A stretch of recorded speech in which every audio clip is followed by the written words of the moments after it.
Hello and welcome to the newsroom. I am Mary Kanu. A high court in Abia State has adjourned hearing in the suit filed by Nnamdi Kanu, the leader of the proscribed indigenous people of Biafra (IPOB), against the federal government. Presiding Judge KCJ Okereke adjourned the matter till October 7th following the failure of some of the respondents, including the federal government, to file their responses in the suit. Kanu, through his lawyer Aloy Ejimako, asked the court to compel the respondents to pay him 5 billion naira in damages as monetary compensation for the physical, mental and other damages he suffered. The judge subsequently adjourned the case to allow the other respondents file their responses and ruled that Kanu shall be entitled to certain reliefs against any party that fails to respond to the suit in time. And gunmen have attacked a police checkpoint in Enugu State, killing 2 policemen. The incident occurred at a police checkpoint in Nachi, Ojiriva local government area of the state.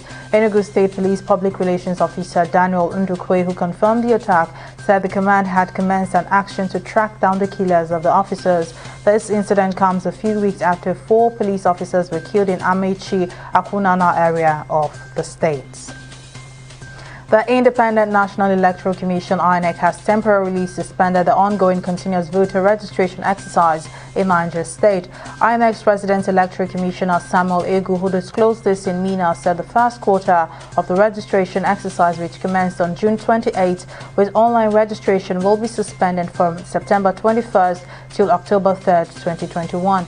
He further noted that the Commission will display the register for those who have registered in the first quarter to have the opportunity to check for mistakes in their biodata for claims and objections.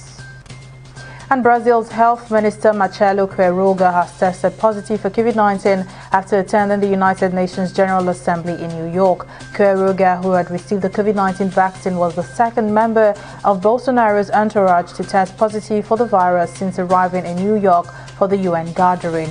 The 55-year-old health minister will, however, remain in the United States for a period of isolation. And then Business Vice President Yemi Osinbajo has charged the nation's financial market experts to collaborate with the government with a view to tackling Nigeria's housing problem. Osinbajo made this call at the State House in Abuja when he played host to a delegation from the Financial Market Dealers Quotation, which is Africa's first vertically integrated financial market infrastructure. He therefore tasked the experts to develop an appropriate housing scheme model which will significantly transform the housing sector on a large scale and close the housing deficit in the country. And classes have been suspended at the University of Liberia as a result of a strike by teaching staff. The lecturers are locked in a dispute with management over salaries and other working conditions. The crisis worsened when police tear gassed students protesting against the absence of their teachers and poor sanitation. The university's financial difficulties have worsened since President George Weah announced 3 years ago that tuition will be free in the country.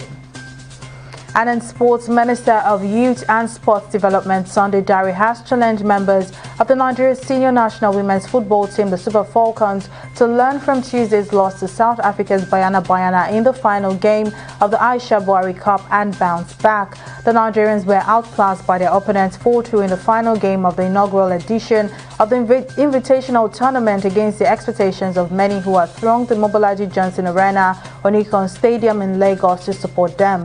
The sports minister further encouraged the team to switch focus to their next assignment, which is just a few weeks away. The next competitive game for the Super Falcons will be against tough rivals, the Black Queens of Ghana, who were also beaten by the South Africans 3-0 in one of their games at the just concluded Invitational Tournament.